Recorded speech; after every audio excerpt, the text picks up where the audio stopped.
All right, so quick update for mainnet. So we had troubles with the deposit UI that is kind of not validating the deposits, meaning that so we have a check that makes sure that public keys in deposit files have not been funded yet, so that people don't make an error and just basically resend one GNO to every validator despite it already being funded. And this then requires all the history of all the deposits. And this was a bit slow and didn't work because of RPC timeouts. And for that, there was already like a previous, well, there was a caching of previous deposits, but the file wasn't kept up to date. So it was still fetching a lot of data and it didn't work. So we fixed that, meaning that the cache is now updated regularly on every build, so on every pull request or something that gets published. And of course, you can also do it manually. But we're still getting quite a lot of RPC errors for some reasons. I'm not quite sure. But this is mostly an internal thing, like I discussed. Well, like I posted earlier in the Telegram group. Seems to be related maybe to the Gnosis hosted Nethermind nodes or something, but we're figuring that out. Yeah, go ahead, Marek. Yeah, so this issue from Telegram was fixed for Gateway, and we prepared custom image for them, and it wasn't released. So if that is the problem, I guess we can deliver a Docker image, or we can ask Gateway team what was the Docker image and use the same. We are working on preparing release, but there are some issues, so maybe better to use this custom Docker image, and it should solve the problem.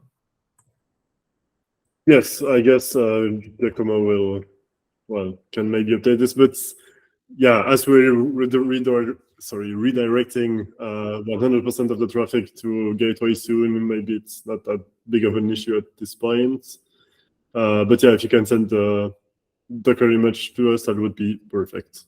Yeah, I think it was on conversation on Telegram, but let me try to find it.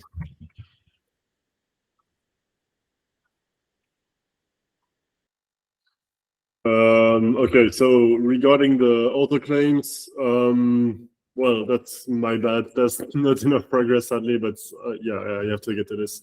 So we decided to go with like contracts for basically you call a function to register, and then you can say, okay, I want to get an automatic claim every week, month, or whatever.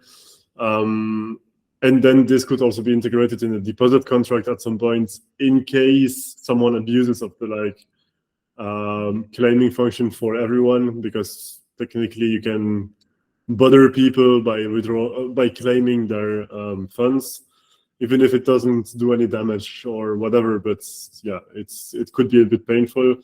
So we went with the contract routes because in this case we already have like signed transactions that say, okay, you are allowed to withdraw for me, for example. So yeah, so we have sample contracts written, but we still need to implement everything and the UI. All right, I'll do this right now as well, so we can get this done with. But yeah, next week, or actually starting end of this week, we'll be at DAppCon, and then there's SafeCon and Protocol Berg and a lot of different conferences. So I'm not sure who will be able to make it to the next core dev calls on Gnosis side, but I'm sure we'll figure something out. If anyone is at DAppCon, of course, let's meet up. That would be nice. All right, regarding Hive tests, Marcos, do you have any updates? Marcos can't be today. Right. Yeah, so he doesn't have any updates for today. Okay, well, that sounds good. Regarding client updates, Nethermind, do you have any news? Yeah, so last week I met the Shopper guys at that Warsaw conference. So we talked a lot. There were some questions and answers. And this said I want to ask you for a reconfirmation, like what the priorities for Gnosis to implement, say the Shutter, and we have a Cancun on the horizon, maybe some MEV boost stuff, because the last thing was I heard from Dapline was Shutter, but kind of the confirmation, so we are in sync. Okay, I would say that Cancun is definitely the priority, but there's not that much to do. So, I mean, I don't know what is there to do for Cancun.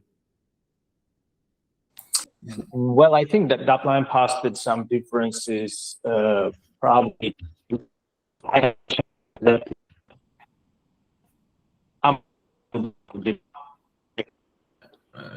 Sorry, yeah, you have a robot voice. We're not understanding anything, or at least I am not. Did I cut off? Oh, yeah, sounds better now. I'm not sure. Yeah, so I mean, Dapline posted some material about Cancun and some differences regarding Gnosis, but I haven't checked them in depth so far. So we have to take a look and see what we need to adjust on Gnosis and regarding this. Right, so I would say that this would definitely be the priority because we want this fork to get out as fast as possible, like as close as possible as mainnet this time, as opposed to Chapella, I guess. But Lion, maybe you can comment, or Marek, go ahead first. Yeah, I wanted to say that there will be definitely some slight differences. So, for example, system transaction for 4788. It might be, of course, implementation detail on our side, but yeah, I saw some differences between system transaction on Gnosis and on mainnet.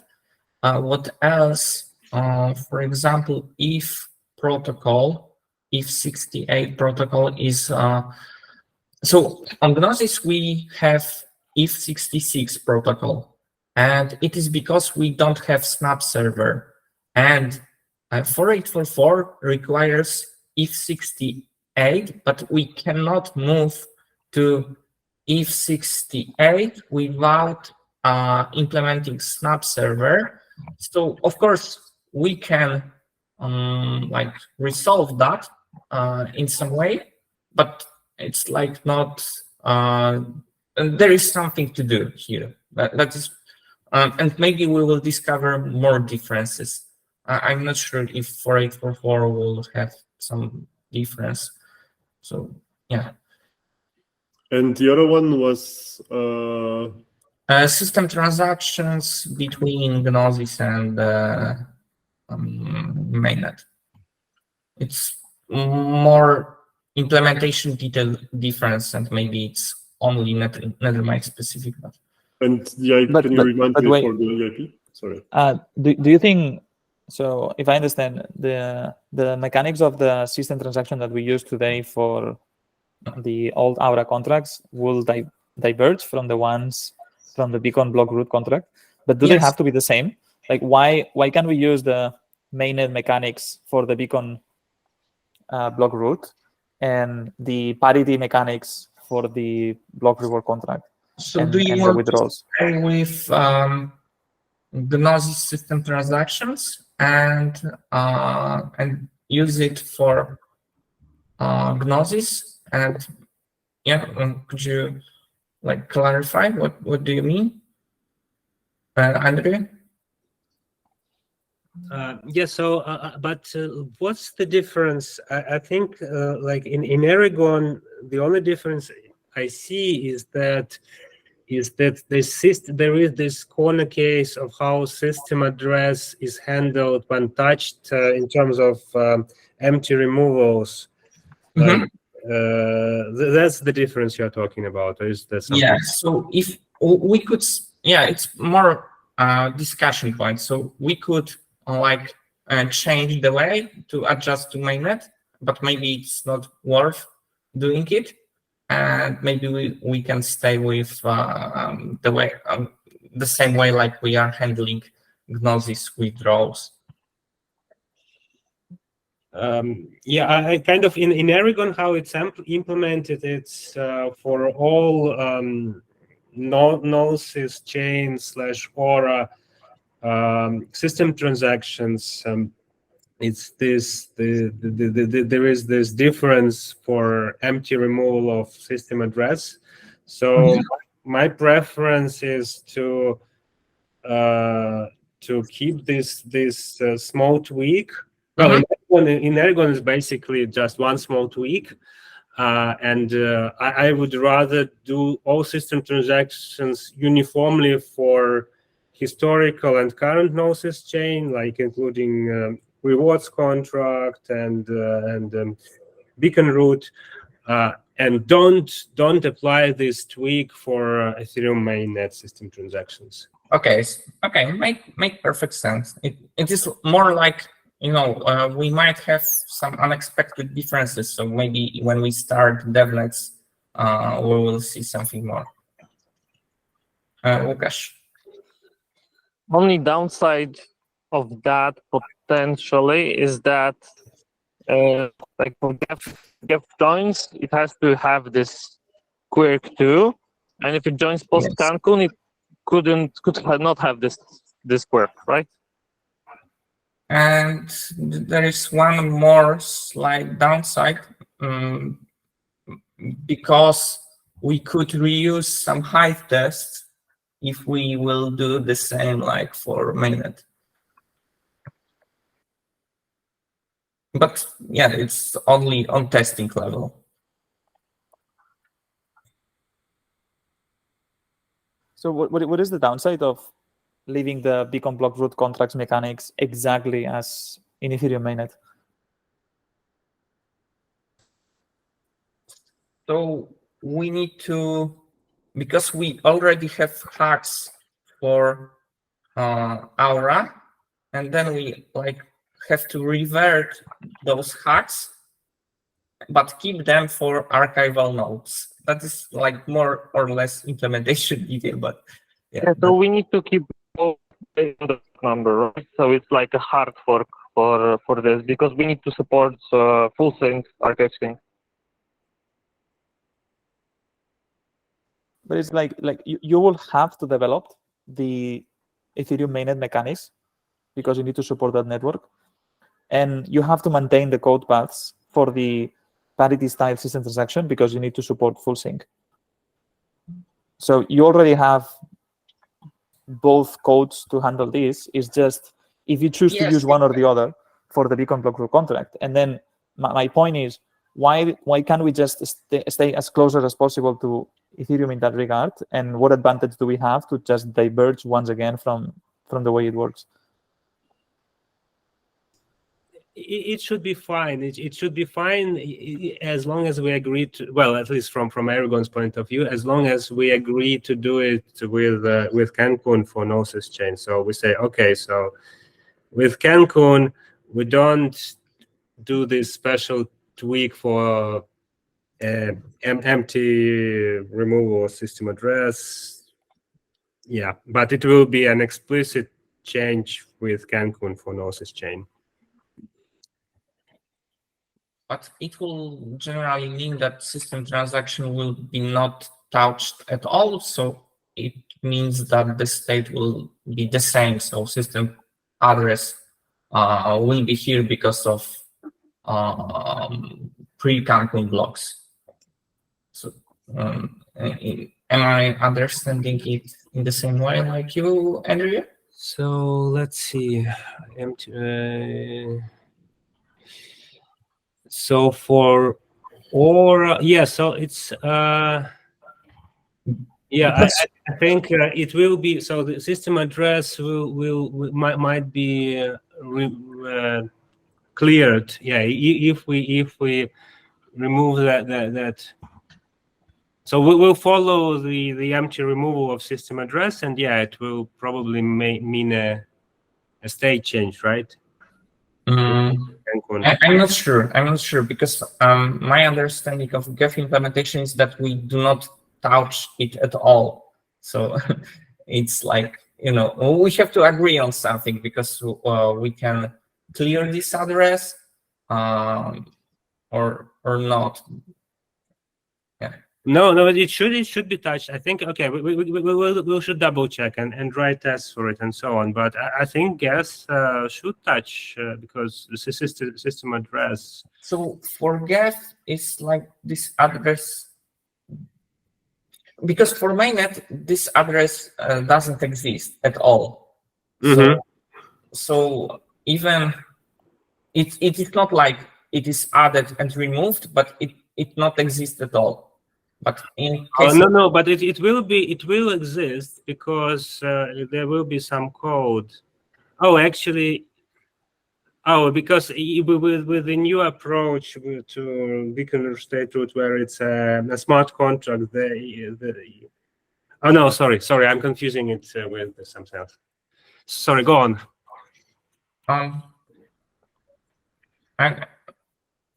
don't know what I want to what should I say more, and it's basically we need to agree on something, and I wanted to bring it up that there might be some slight differences between Gnosis Cancun and mainnet Cancun that we do not see, like for example this if68 protocol, this system transaction. Of course it is just a discussion point, but maybe we have something more. So if if Cancun is priority, it's important information for us. Yeah, so I guess Lion, what's your opinion on that one? Yeah, the P2P protocol is a problem. So if I understand, what's missing that has been added now is the fact that block transactions are pool. So you only distribute, you announce that you have these transactions, but you don't broadcast the whole body, right? Yes. Right. So by the spec, the block transactions can only be broadcast on this way. I think Marcin from our team has idea how to resolve that, and it shouldn't be hard, but it will not work by default in Nethermind at least.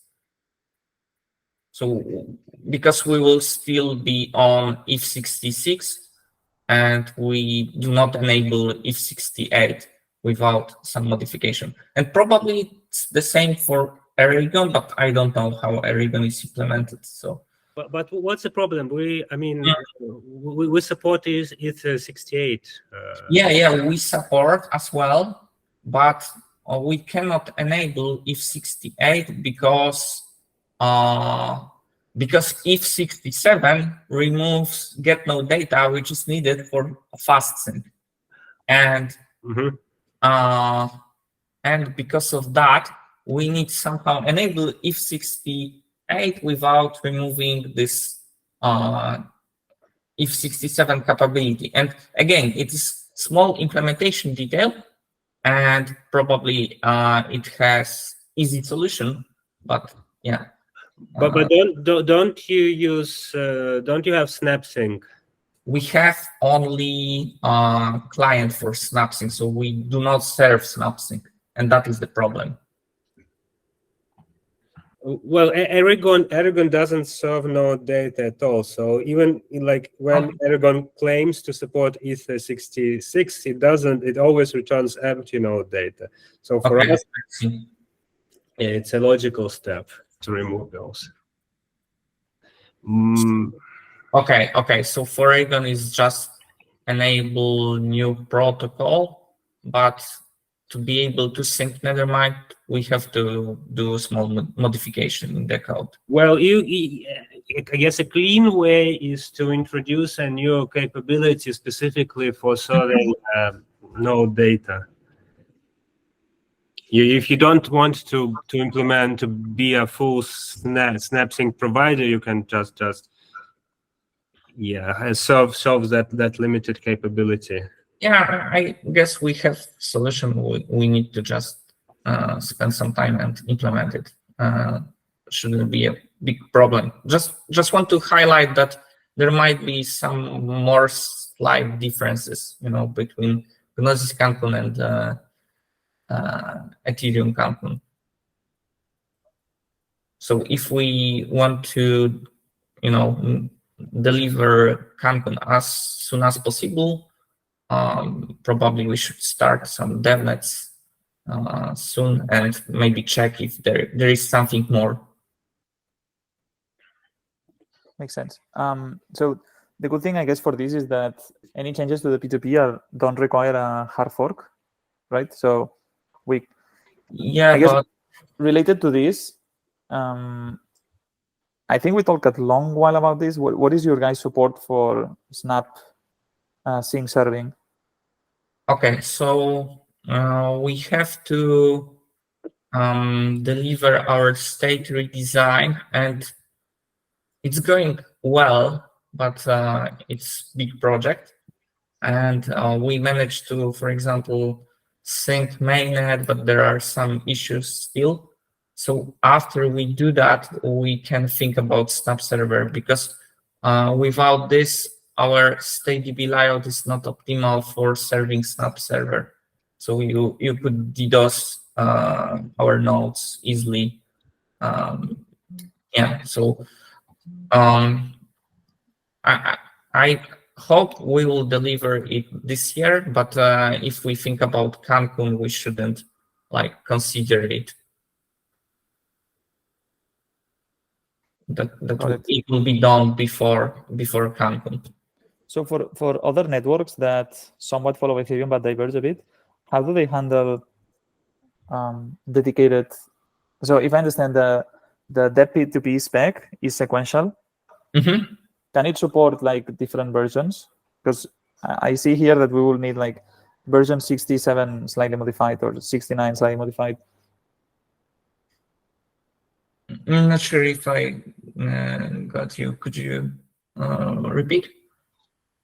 Yeah, so what we will need to do is to modify some of the version to fit what we need in Gnosis. I guess, how do clients handle this?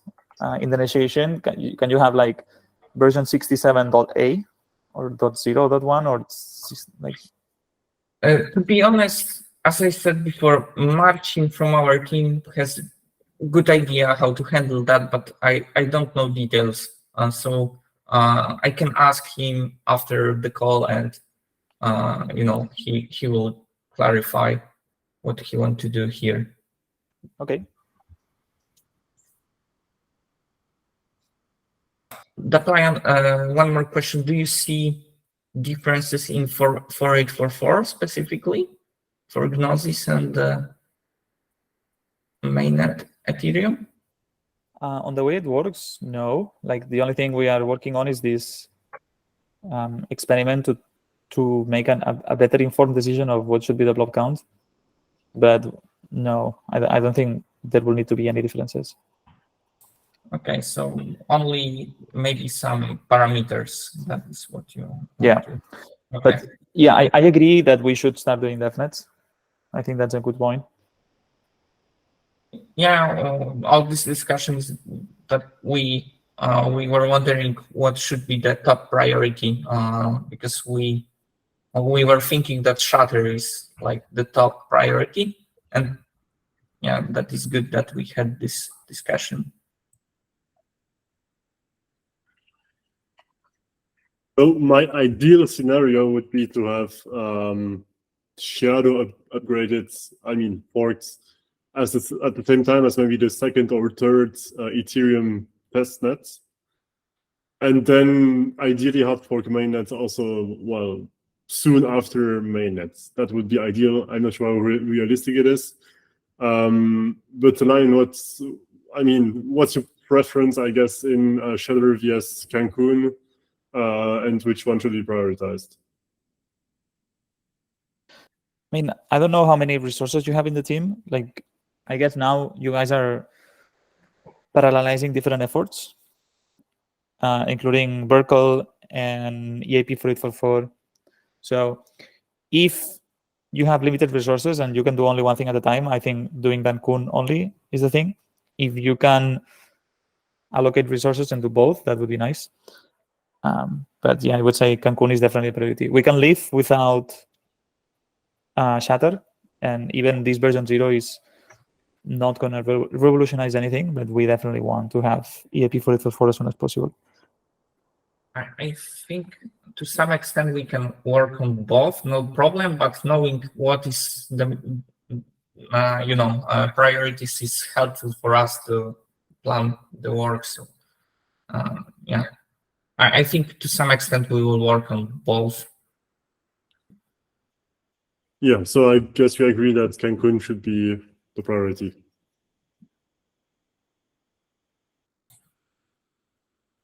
Okay, and there will be one more topic about shadow fork, because if we want to do shadow fork, there is again some small differences between Gnosis and mainnet, but maybe Carlos can comment on that. I feel like he will give Yes. better coverage of this topic.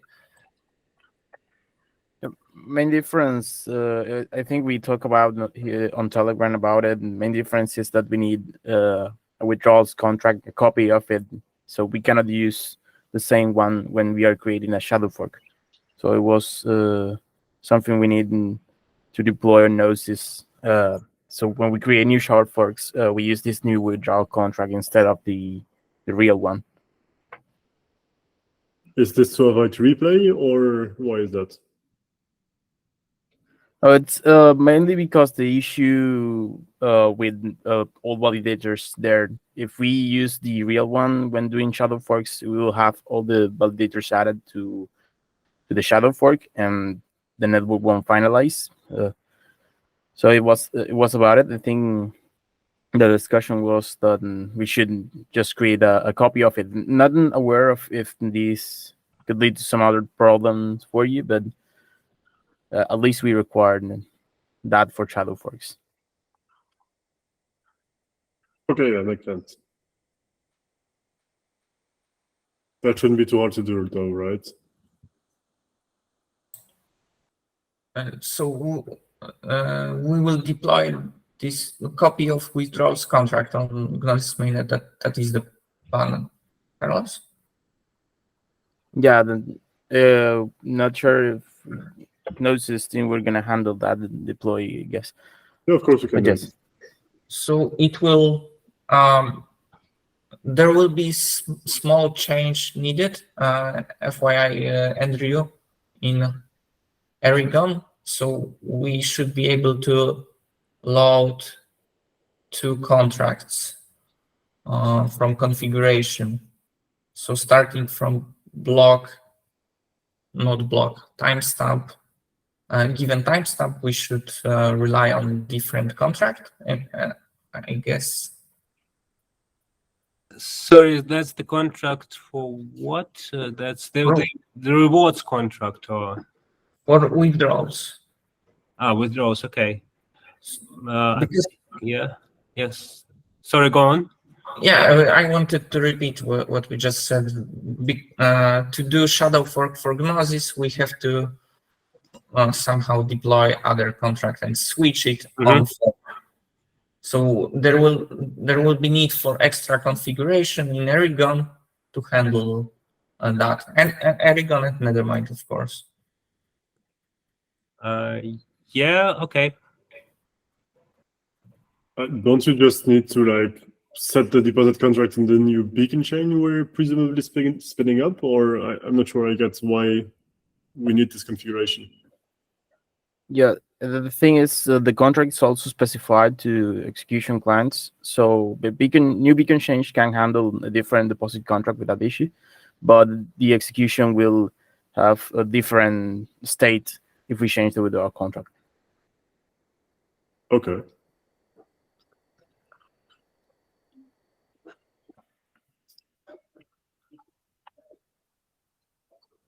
So what happens if we shadow fork but keep the original contract? The nodes, if we point to the same, the new beacon change will get the deposits of the actual validator set and start adding those as active validators in the shadow fork, even with the Genesis ones we add. So since we don't have those validators on the network, and network won't finalize, and it basically won't work as expected, with a huge number of validators there.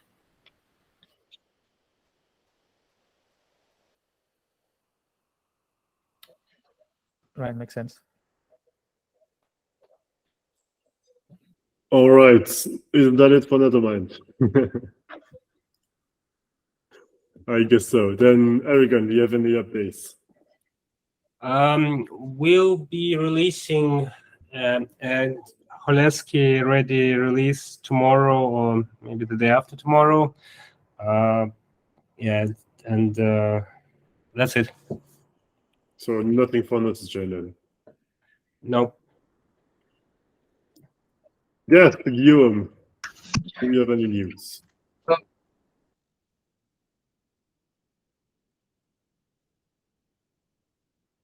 You're muted. Yeah, I don't know what happened. My headphones stopped working. Can you guys hear me now? Yes, we can. Okay. Yes, so I got some data from Tanish Kabachetto, but it was missing the code. So yeah, I'm waiting for him to give me another dump. And otherwise, I wanted to ask, because I think that could be the problem. Could you guys give me more details about this system contract not being in the state or being in the state? Because, yeah, Mike? Yeah, so it was ported from Parity. So the thing is that when we execute on Gnosis Chain system transaction, system address is added to state, while on Geth side, it is not. So this is very slight difference, but you know, you will get a state root difference in case of not implementing it. Right. I would say that the difference is a bit more complicated. So basically, when you execute something, you create an address, you have to create it in the state. Thanks to you. Yeah, really hard to hear. Second. No.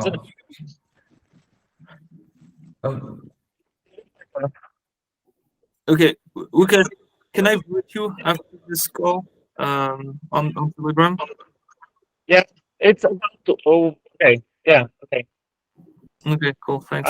I'm driving, so sorry, guys. Yeah, that happens. Yeah, so just to summarize, I'm wondering if that's my problem, because yeah, I have state. I see. I mean, I've been seeing for weeks that all the transactions that are dumped in yeah, all the updates to the state that are publicized in the RPC calls and everything are exactly the same I've got. But yeah, somehow the state is different. So there's some address somewhere that gets touched, and yeah, I'm looking for where this data, this address, what this address is. So that could be it, and I hope that's it. But so Marek, you were saying, in the case of Nethermind, the data would be written. Sorry, would not be written to the state, right? The account, the system address would not be written to the state. Will be. Yes, it will be added to the state for Gnosis. For Gnosis, yeah. Yeah. So. And Drew, is that also what?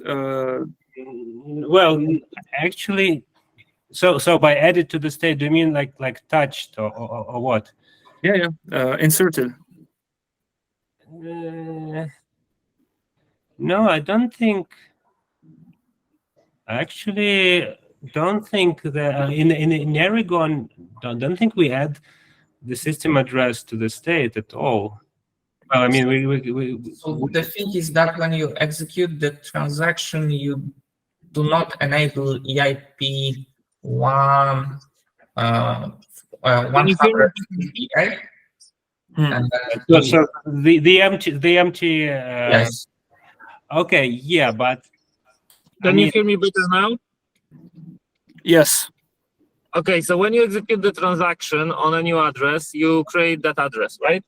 But then EIP 158 kicks in and deletes this address. So it's like it never was there. But for system address, this should be disabled. The EIP 158 deletion mechanism for parity-like system transactions. That's pretty much it. So it doesn't get deleted. So if it's already in the state, it remains in the state even though it's empty. Exactly. Exactly. I see.